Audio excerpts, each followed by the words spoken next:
I was 25 when I boarded that train, dragging a single suitcase behind me and carrying far more weight in my chest than in my hands. 3 months at home in Chicago had passed too quickly and too slowly at the same time. Home had been warm, familiar, suffocating in its own quiet way. Now I was heading back to university, back to the city where my real life waited, or at least the version of life I kept hoping would finally begin. The train station smelled like coffee and wet concrete. Rain had started falling just before departure, thin and steady, tapping against the metal roof like nervous fingers. By the time I found my seat, the sky outside had turned gray, the kind of gray that makes everything feel suspended between endings and beginnings. I settled by the window, pressed my forehead lightly against the cold glass, and watched Chicago blur as the train pulled away.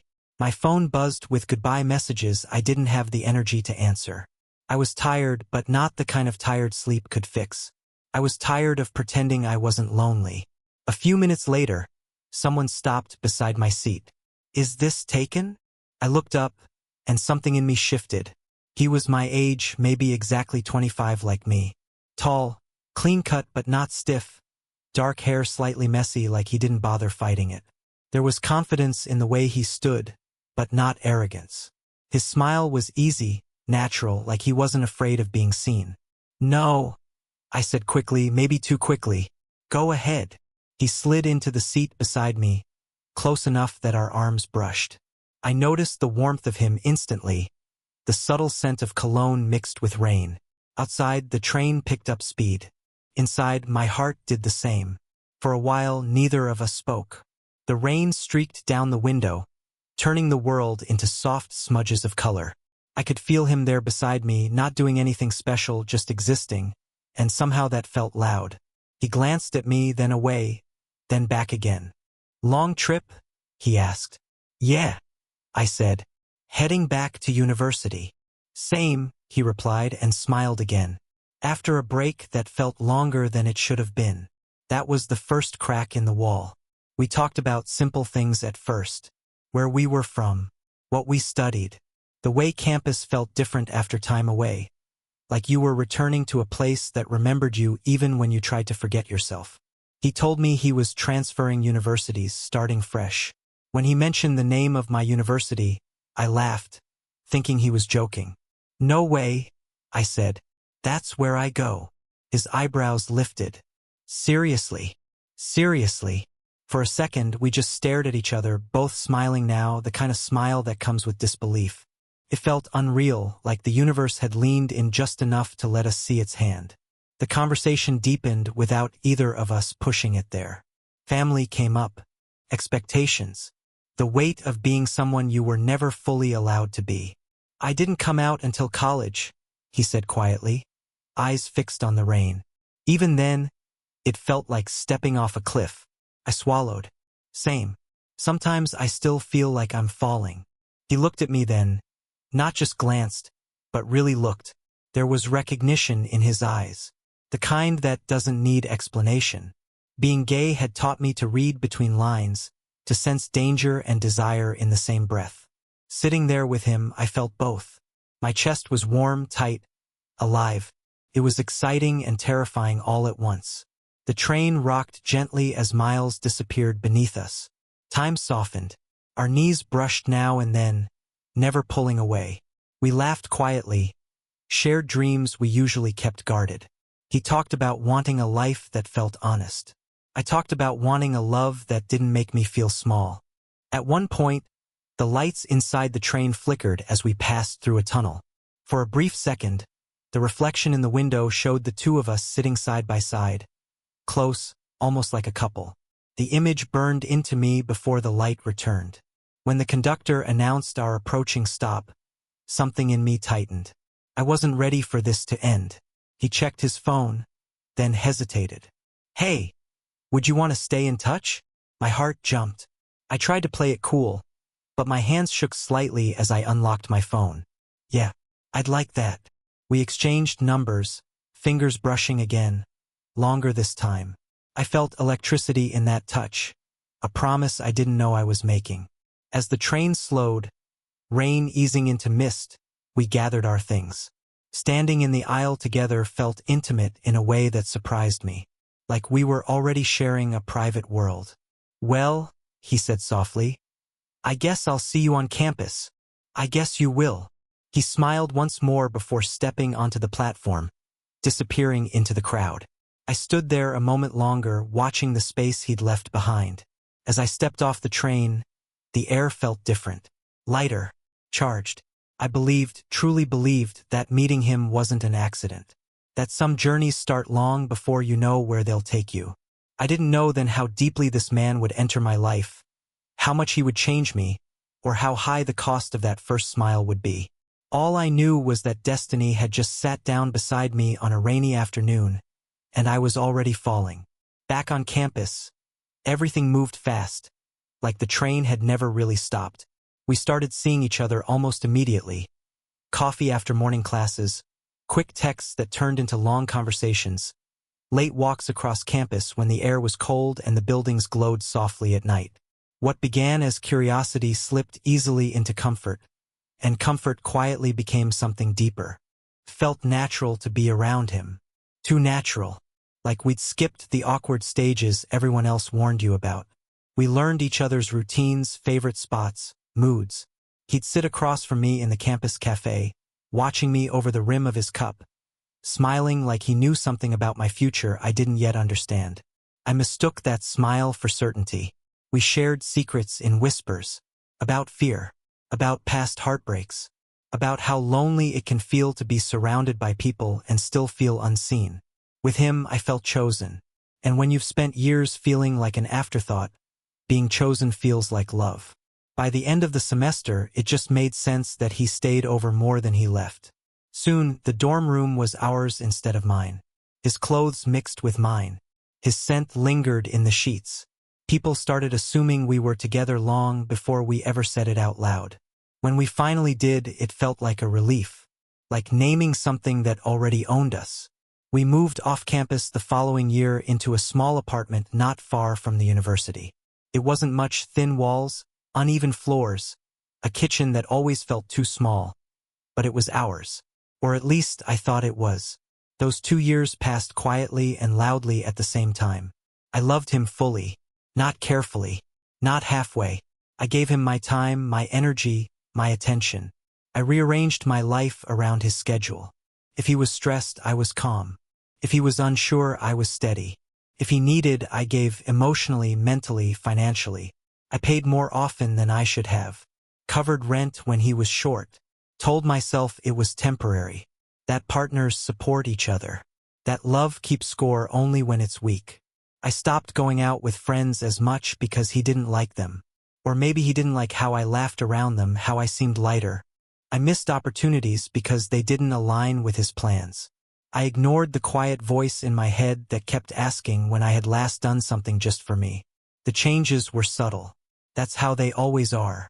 He began deciding things without asking. What we ate, where we went, who we saw.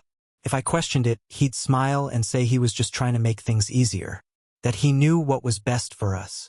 I wanted to believe that us meant something equal. Sometimes he'd go distant for days, emotionally unreachable even while sitting right beside me. I'd talk, and he'd nod without listening. I'd reach for him, and he'd sigh like it was an inconvenience. When I asked what was wrong, he'd say nothing. When I pushed, he'd say I was overthinking. I learned to apologize even when I didn't know what I'd done. Still, I justified everything. Love makes excuses sound like reasons. I told myself relationships were work, that every couple struggled, that my willingness to bend was proof of how deeply I cared. He was thriving, better grades, better connections, better confidence. I was shrinking, but I told myself it was temporary. That once things settled, I'd find myself again. Then one ordinary afternoon, everything ended. I was in the apartment, folding laundry, waiting for him to come home. My phone buzzed. A message. Just one. I'm leaving.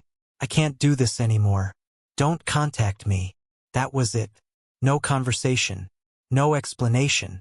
No face-to-face goodbye. Just a few words that felt colder than silence. I stared at the screen for a long time, waiting for something else to follow. Another message. A clarification. An apology. Nothing came. By the time I realized he wasn't coming back, half his things were already gone. The days that followed blurred together.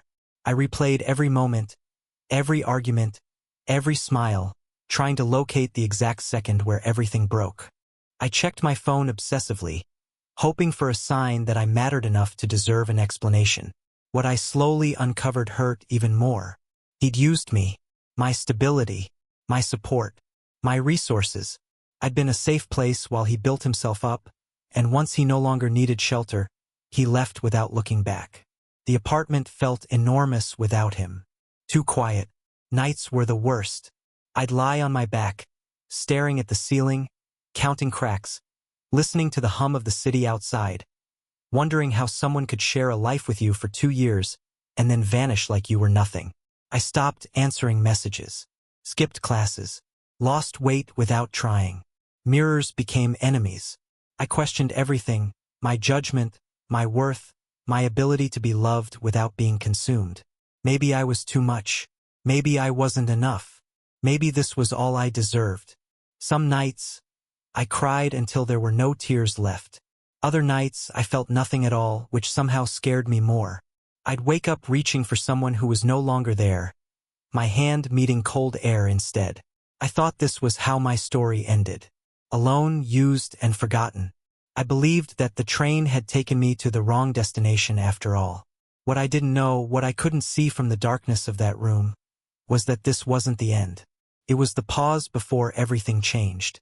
Healing didn't arrive all at once. It crept in quietly, almost unnoticed, disguised as routine. One morning I woke up and realized staying in bed hurt more than getting up. So I got up. I started going to the gym, not to punish my body, but to remind myself I still had one. The first weeks were rough. My muscles burned. My lungs protested. But every drop of sweat felt like proof that I was still here, still capable of change. With every rep, something heavy inside me loosened its grip. I threw myself back into my studies. At first, it was just a distraction, a way to keep my mind from wandering into places it didn't belong. But slowly, my focus returned. Professors noticed. Grades improved. For the first time in a long while, I felt competent again. Like I hadn't lost everything after all. Confidence didn't come back dramatically. It returned in fragments. In the way I stood straighter. In the way I stopped apologizing for taking up space. In the way I began looking people in the eye again. That was when I met him. It started as nothing special. Just conversations after class. Brief exchanges in hallways. He was a department head at the university, mid-40s, calm in a way that felt grounding rather than intimidating. There was something steady about him. He listened more than he spoke. When he did speak, his words felt intentional, thoughtful. One afternoon, he asked how I was doing. Not the polite version. The real one. I surprised myself by answering honestly. I didn't spill everything, but I didn't pretend either. He didn't offer pity. He didn't rush to fix me. He simply acknowledged the pain and pointed out something I hadn't seen in myself for a long time. That surviving what I had didn't make me weak. It made me resilient. We started talking more. About books. About travel. About ambition and regret. Our conversations were slow, layered, safe.